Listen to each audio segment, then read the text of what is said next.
Hello बच्चों, genius coaching number 1 में पुनः आपका स्वागत है। तो चलिए आज बात कर देंगे हिंदी व्याकरण के एक महत्वपूर्ण टॉपिक जिसका नाम है वर्ण। तो चलिए वर्ण का जो है हम महत्वपूर्ण ऑब्जेक्टिव क्वेश्चन लाए हैं आपके लिए, जो परीक्षा की दृष्टि से बहुत ही खास है। और सबसे पहले हम वर्ण का परिचय देंगे, उसके बाद इसका क्या करेंगे, हम ऑब्जेक्टिव प्रश्नों का सॉल्व करेंगे। तो चलिए समझते हैं वर्ण क्या है। देखिए वर्ण किसको कहते हैं? वर्ण उस ध्वनि को कहते हैं जिसे क्या किया जाता है, खंड या टुकड़ा नहीं किए जा सकते हैं। मतलब वर्ण जो है उसी को कहेंगे जिसका खंड या टुकड़ा नहीं कर सकते हैं। मतलब उसे दो या दो से अधिक भागों में हम विभाजित नहीं कर सकते हैं। जैसे अ हुआ, ई हुआ, ख हुआ, ठीक है। तो ये हमारा क्या हो जाएगा, वर्ण हो जाएगा। जैसे मान के चलिए ये वर्ण देखिए, ठीक है, ये हमारा वो हो गया। या फिर जैसे यहाँ पे हम लिख सकते हैं ख, और यहाँ पे क्या लिख सकते हैं, ये हलंत होगा क्योंकि ये पूर्ण नहीं होगा। अगर ख बोलेंगे तो ख प्लस अ होगा, है ना, तो ख हो जाएगा। तो यहाँ ख क्या हो जाएगा, आपका ख हो जाएगा। तो ये हमारा वर्ण होगा, ठीक है। क्या हो जाएगा, वर्ण। वर्ण मुख्यतः दो प्रकार के होते हैं। कितने प्रकार के हैं? दो प्रकार के। पहला होता है स्वर्ण वर्ण, दूसरा होता है व्यंजन वर्ण।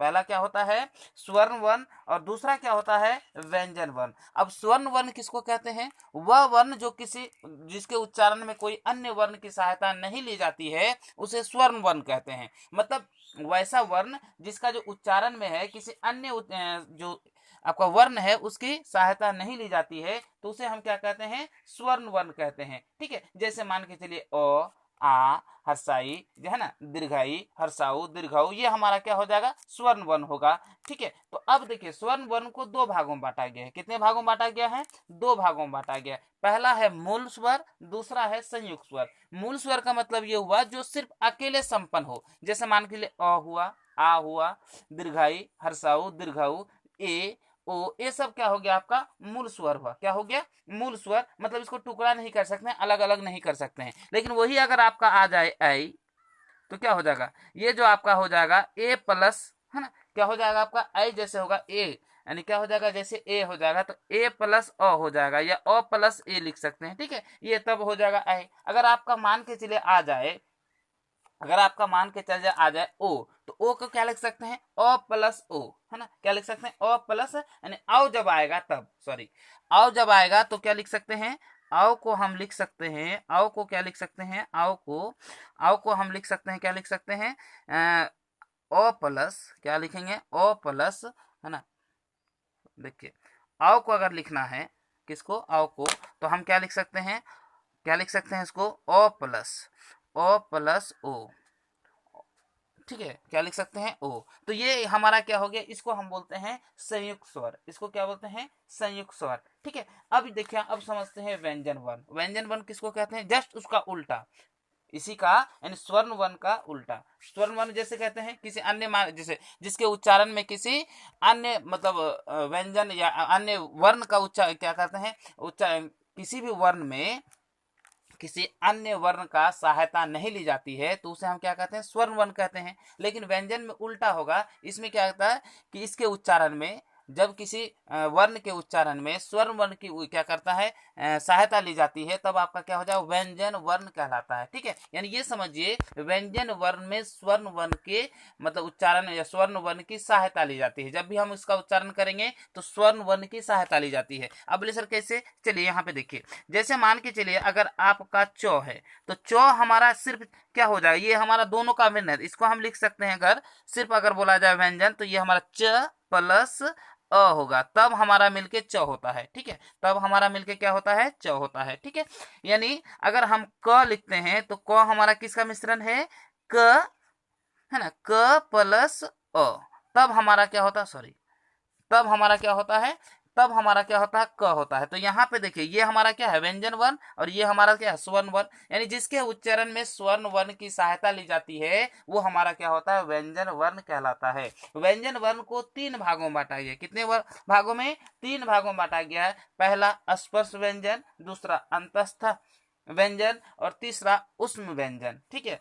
ये इस इतने भागों में बांटा गया है, ठीक है। तो ये रहा आपका स्वर्ण वर्ण और व्यंजन वर्ण, यानी वर्ण के भेद, जो आपको शॉर्ट में बताने का प्रयास किया, ठीक है। और इसके बाद इसका कुछ उच्चारण होता है। जैसे उच्चारण वाला आपको थोड़ा सा बता दें, जैसे आपका कंठ, कंठ से क्या क्या आता है, अ, आ, क, ख, ग, घ, अंग, ये आपका कंठ से उच्चारण होता है, ठीक है। इठो याद रखने की चीज है, क्या क्या आता है, फिर एक बार बताते हैं। कंठ का जो उच्चारण में आता है, आ क ख ग घ अंग।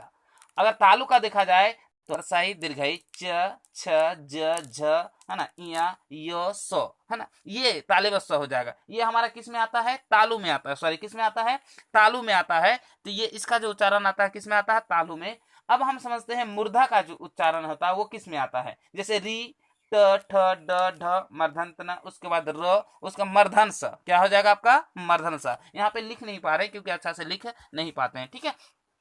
अब द का उच्चारण, जैसे मान के दांत, जो दंत है वो हमारा शब्द में जो है वो कौन कौन सा शब्द उच्चारण करता है? तो वो है त थ, मतलब त वर्ग और आपका क्या हो जाएगा? ल स, है ना, पूरा त वर्ग और ल स।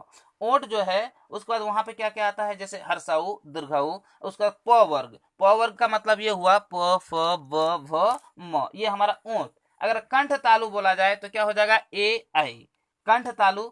अगर कोष्ठ यानी कंठस्थ बोला जाए तो यहाँ पे क्या हो जाएगा? ओ आओ, ठीक है। और यहाँ पे दांत, जैसे नंतोस्त द के जैसे ओ, है ना, तो ये हमारा ओ आ जाएगा, ठीक है। नासिका जैसे यहाँ पे क्या होता है? अंगा बोल सकते हैं, मर्दन न, धन न, यानी म, इस तरह से हम बोल सकते हैं। लेकिन ज्यादातर ऊपर वाला जैसे आपका क्या क्या फेमस है? कंठ है, तालु है, मुर्दा है, दांत है, ओष्ठ है ना, कंठ तालु, ये सब बाद की बात है। लेकिन वो चार क्या है आपका? पांच सबसे फेमस है। तो चलिए हम समझते हैं। अभी आपको तो बता दिए कि कहाँ से कहाँ का उच्चारण होता है, तो ठीक है। तो जैसा पहला उच्चारण है आपका क्वेश्चन नंबर 1, च का उच्चारण स्थान क्या है ना। च का जो स्थान है, उच्चारण स्थान, वो क्या है आपको बताना है। तो चलिए हम देखते हैं। सवाल नंबर 1 अगर आपको पता है तो आप जरूर बताइए। तो अभी बताएं उसका जो है च का उच्चारण, तो च वर्ग का जो उच्चारण होगा वो आपका क्या हो जाएगा? तालु में होगा। क्या हो जाएगा आपका?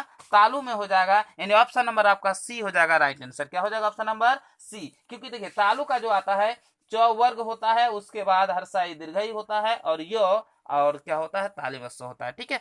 अब व्यंजन के कितने भेद होते हैं? तो व्यंजन के 3 भेद होते हैं। कितने भेद होते हैं?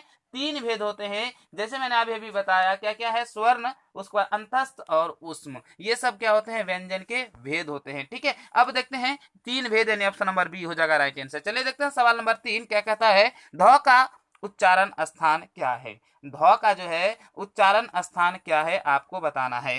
तो ए दंत, बी कंठ, सी तालु या डी मूर्धा। तो क्या हो जाएगा? दंत हो जाएगा, ध, है ना। तो यहाँ ऑप्शन नंबर ए हो जाएगा राइट आंसर। चलिए देखते हैं सवाल नंबर 4 में क्या कहता है, ठीक है। यहाँ देखिए, यहाँ का जो उच्चारण स्थान है वो क्या है? ए कंठ, बी तालु, सी मूर्धा या डी दांत। आपको बताना है इसका क्या होगा। तो ये क्या हो जाएगा? तालु हो जाएगा। ऑप्शन नंबर बी हो जाएगा राइट आंसर। चलिए देखते हैं सवाल नंबर 5, य रो लो वो को कहते हैं। ए उष्म वर्ण, बी स्वर्ण वर्ण, या सी दीर्घ वर्ण, या डी अंतस्थ वर्ण, है ना। आपको बताना है इसका राइट आंसर क्या होगा। 5 का जो है आपका अंतस्थ वर्ण होगा, यानी ऑप्शन नंबर डी हो जाएगा राइट आंसर। देखते हैं सवाल नंबर 6 में क्या कहता है कि दीर्घ स्वर है। ए हर्षाई, बी बी अ, सी ए या डी आई, यानी दीर्घ स्वर इनमें से कौन सा है आपको बताना। अगर आपको पता है तो कमेंट सेक्शन में जरूर बताइए, कुछ भी बताइए जो आपको लगता है। तो ऑप्शन नंबर क्या हो जाएगा आपका? सी राइट आंसर। चलिए देखते हैं सवाल नंबर 7 में क्या कहता है, गौर से देखिए। क से मौ तक के 25 वर्णों को कहते हैं, यानी क से लेकर मौ तक जो है जो 25 वर्ण है उसे क्या कहते हैं? ए अंतस्थ व्यंजन, बी उष्ण व्यंजन, सी वर्गीय व्यंजन, या डी ह्रस्व व्यंजन। आपको बताना है इसका राइट आंसर क्या है। अगर आपको पता है तो कमेंट सेक्शन में जरूर बताइएगा। जिसको बोलते हैं वर्गीय व्यंजन, यानी ऑप्शन नंबर सी हो जाएगा राइट आंसर। चलिए देखते हैं सवाल नंबर 8, वर्णों के सार्थक समूह को डॉट डॉट कहते हैं। क्या कहते हैं? ए पद, बी पदबंध, सी वाक्य, या डी शब्द। तो इसको क्या कहते हैं? वर्णों के जो सार्थक समूह होता है उसे वाक्य कहते हैं, ऑप्शन नंबर सी हो जाएगा राइट आंसर। चलिए देखते हैं सवाल नंबर 9, भ का उच्चारण स्थान क्या है? भ का उच्चारण स्थान क्या है? ए तालु, बी ऊंट, सी कंठ, या डी मुर्दा। आपको बताना है भ का जो क्या बोलते हैं, भ का जो उच्चारण स्थान है वो क्या है आपको बताना है। तो ये हमारा क्या हो जाएगा? ऊंट हो जाएगा। भो ऊंट से उच्चारण होता है, यानी ऑप्शन नंबर बी हो जाएगा राइट आंसर। चलिए देखते हैं सवाल नंबर 10 में क्या कहता है। मर्धांश अधांश, है ना, ह, इस सब को क्या कहते हैं, है ना। ठीक है। ए अंतस्थ व्यंजन, बी उष्ण व्यंजन, सी अयुग्म आयुर्वाह व्यंजन या डी अस्पर्श व्यंजन, है ना, इसको हम क्या कहते हैं? तो इसको हम क्या कहते हैं?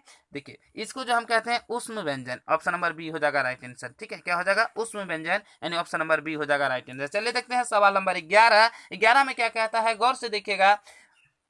11 में जो है उसे क्या कहता है, देखो गौर से देखिए, अक्षत्र ज्ञ स्र को क्या कहते हैं? ए संयुक्त स्वर, बी संयुक्त व्यंजन, सी संयुक्त पद, या डी इनमें से कोई नहीं। तो इसको बोलते हैं संयुक्त व्यंजन, यानी ऑप्शन नंबर बी हो जाएगा राइट आंसर। क्या हो जाएगा? ऑप्शन नंबर बी हो जाएगा इसका राइट आंसर। चलिए देखते हैं सवाल नंबर 12। 12 में क्या कहता है, गौर से देखिएगा। वर्णों के समूह को कहते हैं, देखिए वर्णों के समूह को वर्णमाला कहते हैं। तो यहाँ पे देखिए ऑप्शन नंबर ए में पद, बी में शब्द, सी में वर्णमाला, सी में संधि, डी में संधि। तो क्या हो जाएगा? वर्णमाला, यानी ऑप्शन नंबर क्या हो जाएगा आपका? सी हो जाएगा राइट आंसर। चलिए देखते हैं सवाल नंबर 13। 13 में क्या कहता है, ग का उच्चारण स्थान क्या है? ए तालु, बी मुर्दा यानी मूर्धा, या सी कंठ, या डी दंत। सॉरी उसके लिए, है ना।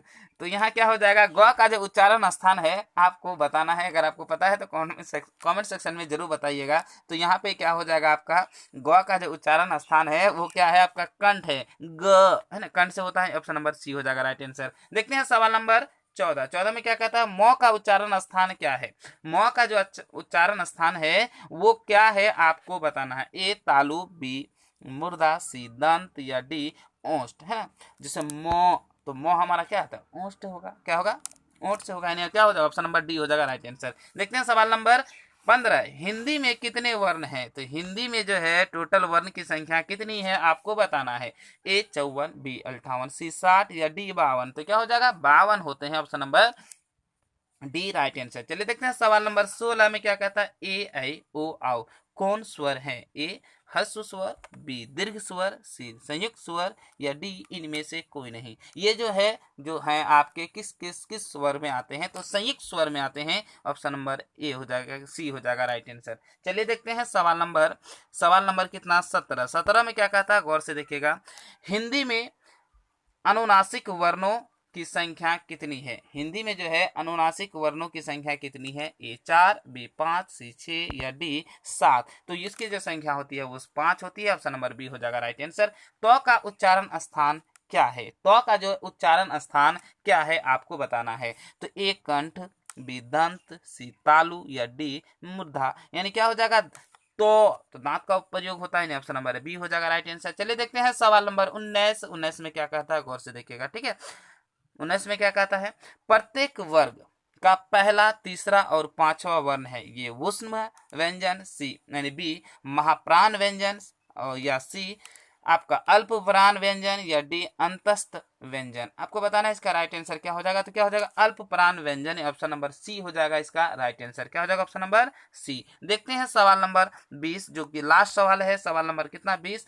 द का उच्चारण स्थान क्या है? ए दांत, बी मुर्दा, सी तालु, या डी ओठ। देखिए द, है ना, द का जो उच्चारण स्थान है दांत है, यानी ऑप्शन नंबर ए हो जाएगा राइट आंसर। देखिए 20 सवालों का हमने ये लाया था ऑब्जेक्टिव एक, हाँ ठीक है, जो महत्वपूर्ण प्रश्न जो बार बार पूछे जाते हैं, है ना, खास करके बिहार बोर्ड में और नन हिंदी में ये पूछे जा चुके हैं। हालांकि आपका हिंदी में भी पूछे जा सकते हैं। तो यदि आपको हमारा वीडियो पसंद आए तो लाइक करें और चैनल को सब्सक्राइब करना ना भूलिए, और बगल में जो बेल आइकन है उसे जरूर दबाएं ताकि जब भी हम वीडियो बनाएं सबसे पहले नोटिफिकेशन आप तक जरूर पहुंचे। तो चलिए आज यहीं पे अपना वीडियो करते हैं समाप्त। जय हिंद।